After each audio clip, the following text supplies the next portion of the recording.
Somali American Caucus of the D.F.L Party. I want to start by extending a thank you to Lighthouse Academy of Nations for hosting all of us tonight. We have 6 D.F.L candidates, all vying to replace long-term serving Senator Linda Breckland, who announced her retirement back in July. And we also have a decent-sized audience from the community, as well as a member of the local media. The Senate District 61 has large Somali community, and we believe a large turnout could have an impact in the outcome of this race. But before we get any further, I'd like to start off by announcing some ground rules and some announcements. First, our discussion is expected to last approximately about 90 minutes. Each candidate will have 1 minute of opening statement or introduction, and 1.5 minutes for closing remarks. And we also would like to cover 6 questions if we could, and each question is allotted for about a minute and a half. The candidates will not ask questions, but there will be 30-second rebuttal if feel necessary or if warranted. And the start of the new questions will be based on the previous questions. For instance, if we start here, the following question will be start by the candidate sitting on your left side. Also, audience is asked to remain silent and accept at the beginning or at the end, where they can applaud the candidates for a couple rounds of Kaplan. So please, you can applaud the candidates.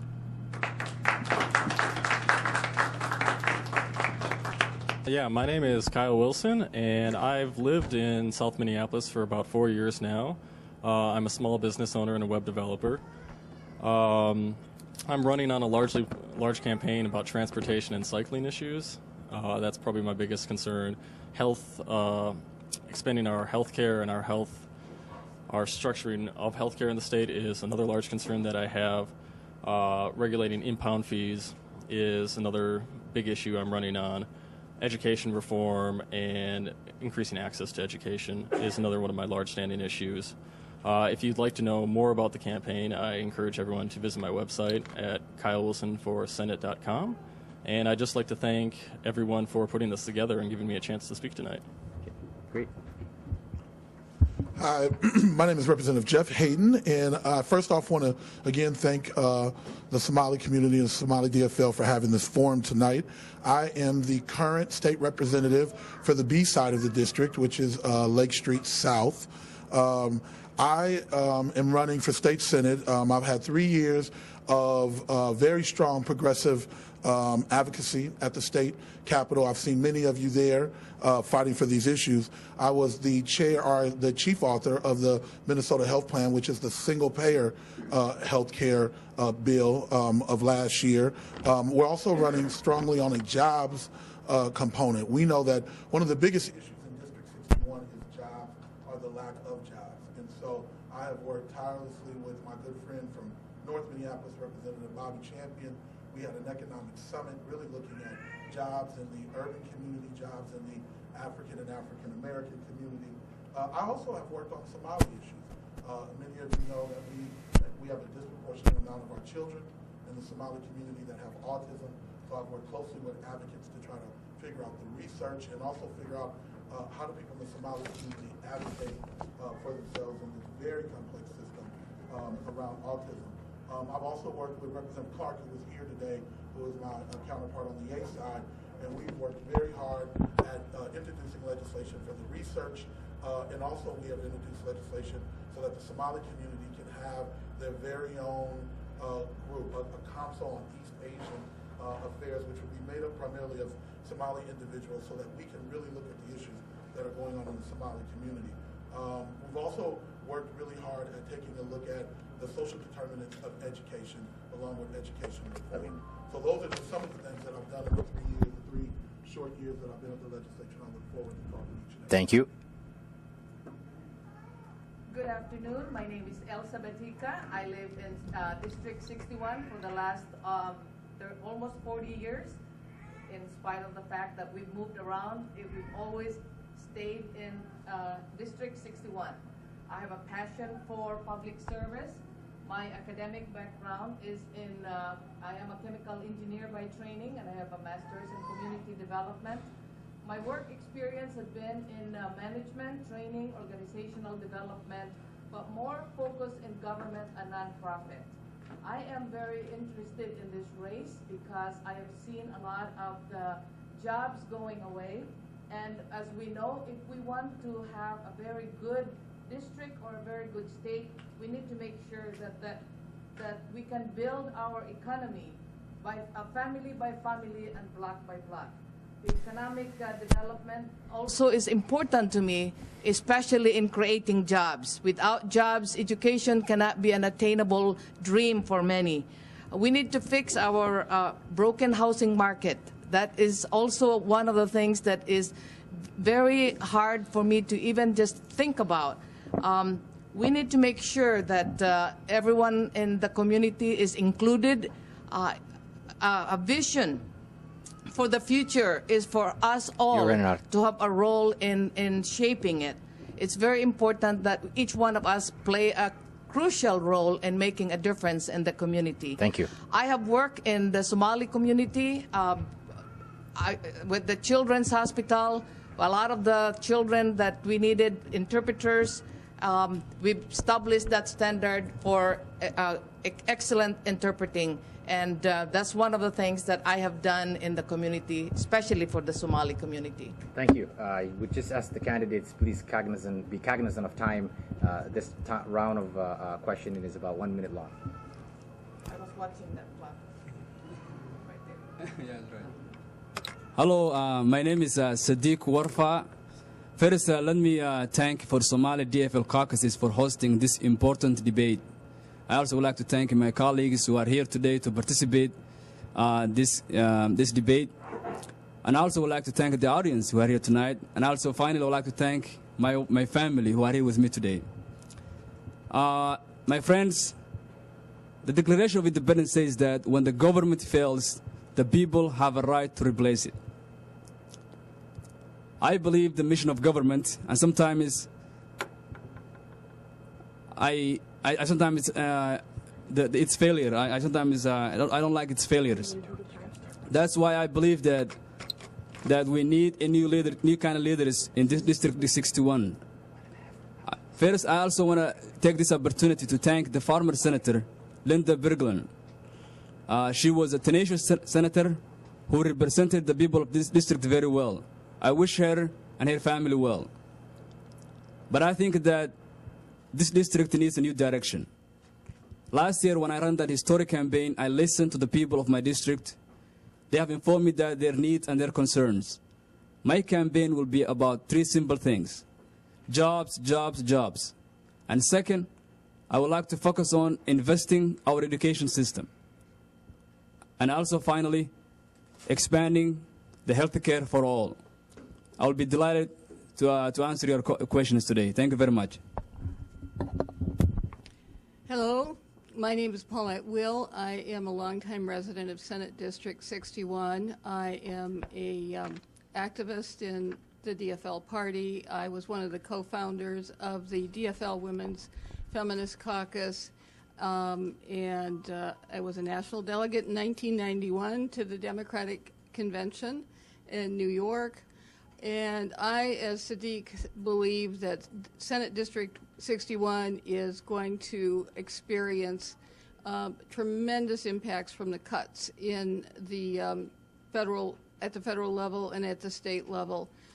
This district is going to be like the canary in the coal mine. We're going to feel it first, but the rest of the state is going to feel it also.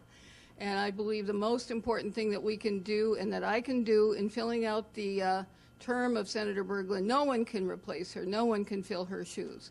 But the most important thing that I can do in the short amount of time that the legislative session is open, and then after that, is to be a listener, eyes and ears in terms of making sure that everyone has an opportunity to express their needs. I support a $10 minimum wage and the wage subsidy for disadvantaged workers, and we also support the repeal of or the tip credit.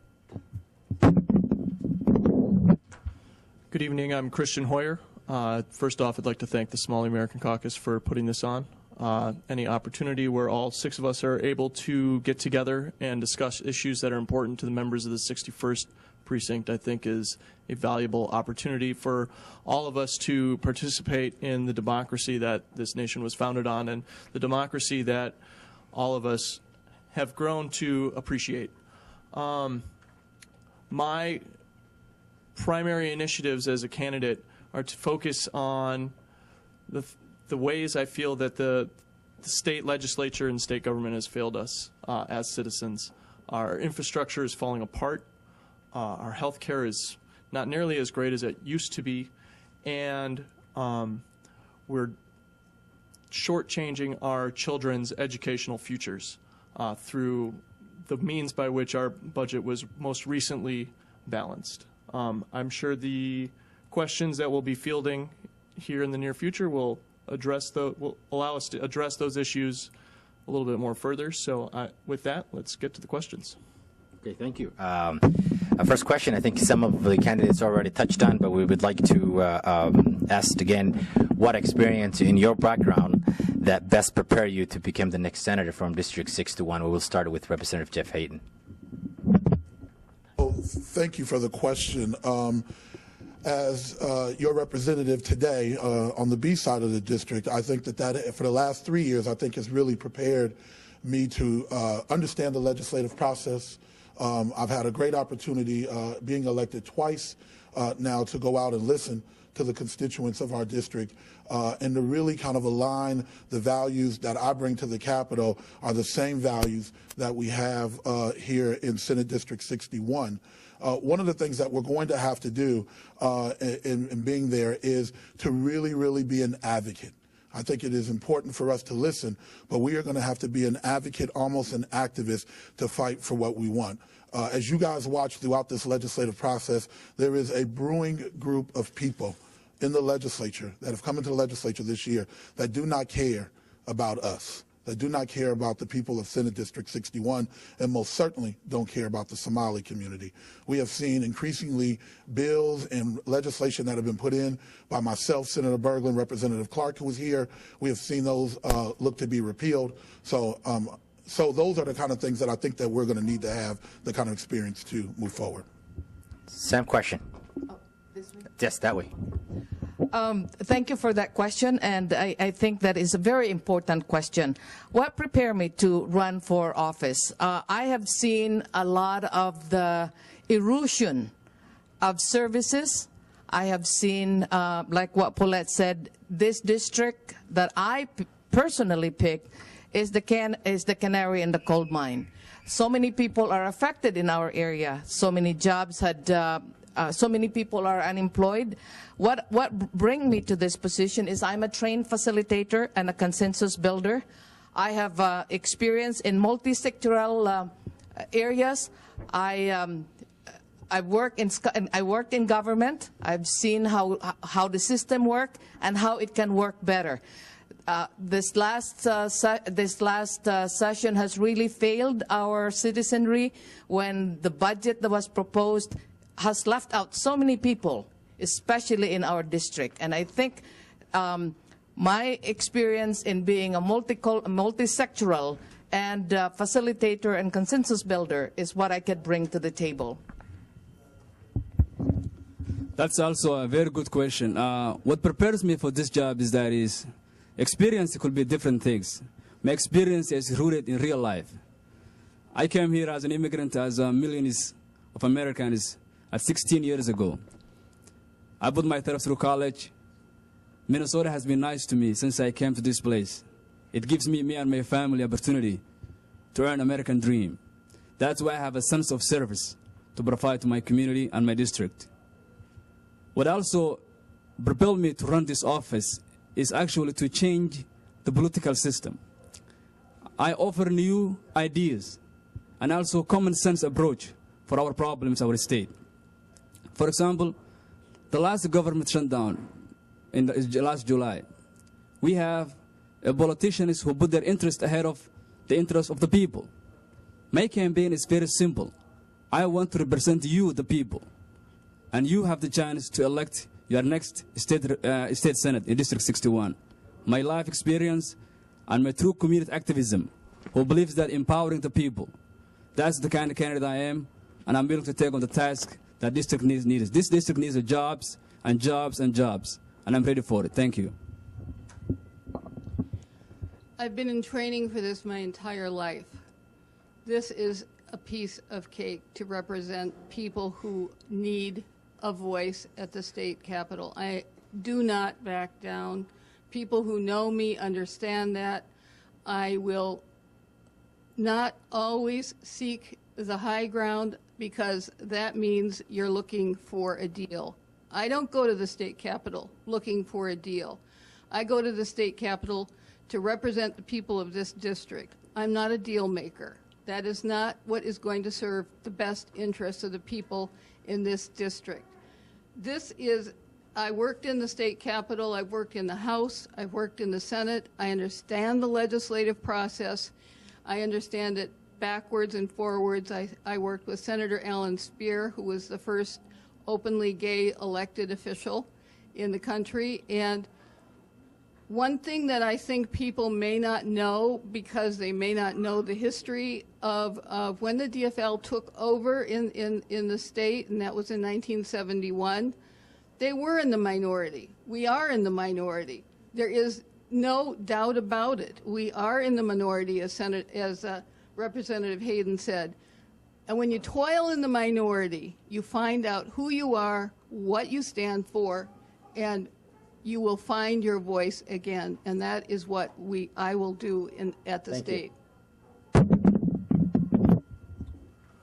When thinking of experience, legislative experience can be classified both as hands-on and in the legislature and through experience in the professional realm. Professionally, I work as a designer and professional communicator, and it's my job to work with different clients, from hotel properties to major retailers to mom and pop snack food businesses, to take complex ideas and distill them into simple to understand, easy to digest concepts. And the point of being a legislator is to do the same thing for their constituents and to equally represent them and represent the values that they desire to have shown through their government. By having to work with clients to understand what it is that they want and be able to translate that into what it is that they need, I believe allows me to have a unique insight and creativity that Linda brought when she first started in the Senate close to 40 years ago. Thank you. Thank you. I have been a small business owner for the past 5 years now, so I have been able to manage an entire organization myself.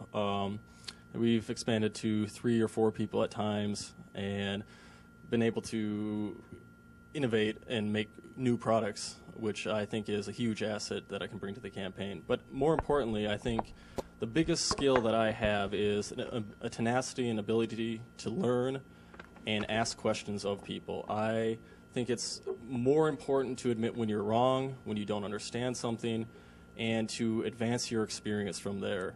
I think that's the only way you can truly understand people in your district and develop the sense of empathy that is required in order to represent people accurately.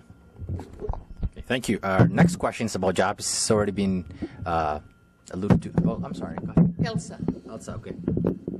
Our next question is about jobs, and the unemployment in the Somali community is very high. In some enclaves, I've been told it could run as high as 30%. There's also a high-profile cases of job discrimination, including some cases that ended up into the Supreme Court of the United States of America. So the question is that the caucus like to know is, what's your plan to help create jobs and prevent job discrimination on the workplace in the state of Minnesota? That is, I'm glad that that question is asked or was asked, because that is one of the reasons why it prompted me to put my name into the hat of this ring. We need to have jobs in our community, and in this, the Somali community from 1999 to the present has increased in number. My background, I was Deputy Director of the Minneapolis Civil Rights. I am currently on the Committee on Equality and Justice for the Minnesota courts. I have a lot of ideas of how we can make sure that discrimination is addressed, and that legislation that would be important to address those. I think we need to look at not just jobs, but jobs training, because some of the skills that we brought into this country, we need to translate them into the skills that's needed here. By 2018, most of 75% of the jobs would require a college degree. So that is very important, that we not only think about the jobs itself, but the creation of the jobs and elimination of discrimination, but looking into what needs to happen within our community. And our caucus are looking for specific ideas to help create jobs in places like Senate District 61. What would you offer? Small business enterprises. I think a lot of the immigrants had really changed the landscape of the community, especially District 61. So that's one of the things that I want to make sure that there will be support for that there will be legislations that would encourage small business enterprises. Thank you. Thank you very much. That's a very good question. How you create jobs in District 61? My campaign is the most important things I want to emphasize is creating jobs. How you create, I have a specific plan. I will be using tax credit. For businesses, you give them targeted tax cut to come to our area to invest. For example, if the incentive of the employers will be that if they hire somebody who is unemployed in a long time, we will give them a tax credit. We have to, what distinguishes me from my colleagues here today for me is that I'm a very pro-business candidate. I want to make it clear. I love business because business is the engine of growth in our district. And I would love to have a lot of companies come to South Minneapolis and invest so they can create jobs and employment will go down. So my plan is to give targeted tax cut. You give them targeted tax cut, and you can get more information going to www.sadiqwarfa.com, and by hitting my job economy plan. I have a specific plan addressing this issue. Thank you. First of all, I support a $10 minimum wage.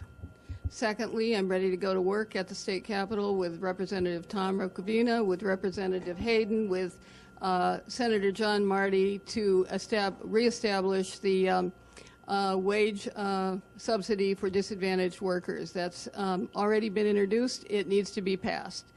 Thirdly, I want to make sure that the tip credit that Minnesota has on the books is sustained. We cannot repeal that, because if we repeal the tip credit, we are going to see fast food, junk food restaurants flooding into the district with no health care and minimum wages. So those three things alone will go a long way to make sure that we stop the flow and the loss of jobs that we've already experienced. The last decade has been a lost decade under the leadership of Governor Pawlenty. Thank God he's gone.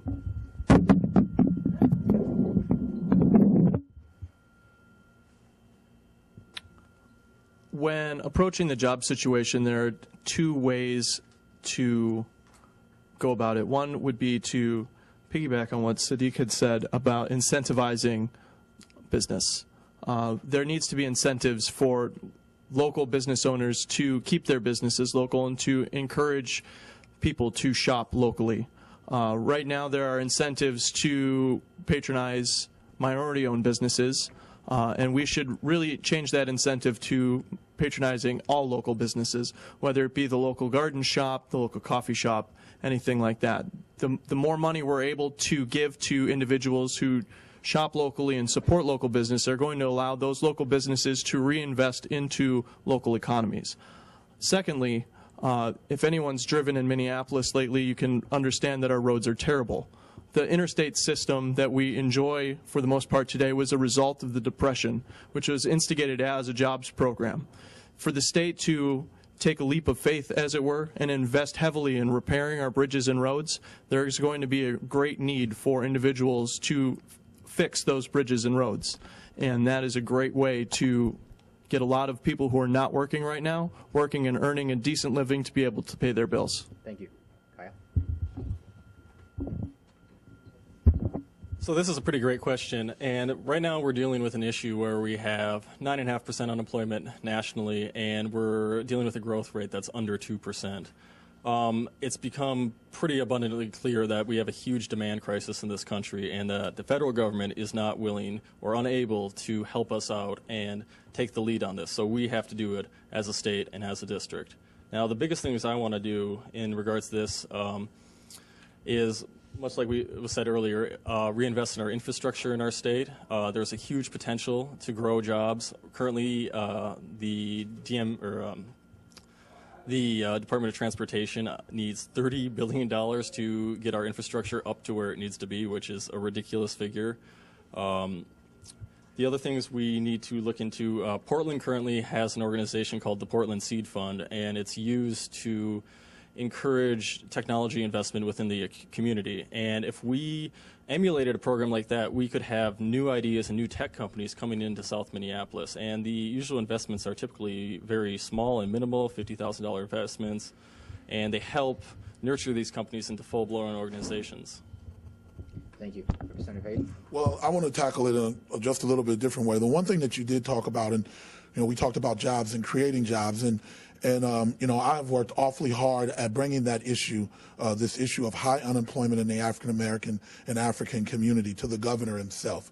So for the first time in 24 years, the governor came at Representative Champion and I's insistence to North Minneapolis to not only talk about jobs in North Minneapolis, but jobs in all of the urban communities in Minnesota. And so we have a set of goals that we have established with the governor that is starting to take a hold. Small dollar or investments in small business, making sure that the workforce development and training centers actually have outcomes that they can follow. Those are the kind of things that we have already started to do to start to decrease the unemployment in our district. I would like to speak just a tad bit about this discrimination issue. So 3 years ago, the Minneapolis City Council was going to scrap their civil rights department. And they were only going to do they weren't going to do investigations. Representative Champion and I once again went in front of the Minneapolis City Council and lobbied them and got them to not do that. This year, the GOP-led legislature had a 65% cut to the Department of Human Rights. Once again, Representative Clark, myself, and others in this district lobbied the governor, and in the final deal, though it wasn't the deal we wanted, but we did get the cuts reduced to only 5%. Those are some of the tangible things that I've already done to deal with this issue of jobs and jobs discrimination. Thank you. Question number 3, it's regarding about youth at risk. There's the story of Somali young men going back to Somalia to allegedly fight for a terrorist group. There's the violence, gang-related activities in the district, particularly in the Phillips neighborhood. So the question is, how are you going to address, as a state senator from District 61, neighborhoods with youth at high risk without recreational and sports facilities and after-school programs to prevent them to becoming a contact in the criminal justice system? We'll start with Sadiq. That's a very good question. The youth problem in our district, and how do we make interrogation? We have to make sure that we invest education. In order to create good jobs, you must invest education. That's how you create good jobs. How you prevent the youth is make them busy. They have a lot of time. They have a lot of time in their hands. First, let me make sure that I want to make clear that we, as a Somali American, as myself, I'm very proud to be an American, and I will tell every young man who's watching this program to appreciate it, what this country has to offer for all of us. The way to do good about this country is to help yourself. Self-help. Make sure that you go to school, you don't hang around the bad kids, and you do your best. So although Somalian, or they are the same as any other groups, is we must invest education, give them more time for after school hours, and give them more time so they can prepare and go to school and have a decent time. Thank you. Thank you. Valera? That's a tough question because I think it's going to take a generation to actually change and help young people. They need role models, and I think Sadiq is a fine example and a positive role model. But there are other ways that, beside being in the state legislature, that the community can come together. And I offer one example. It would be to establish 2 scholarships, one on the A side of the district and one on the B side of the district, for young people to go into community gardening.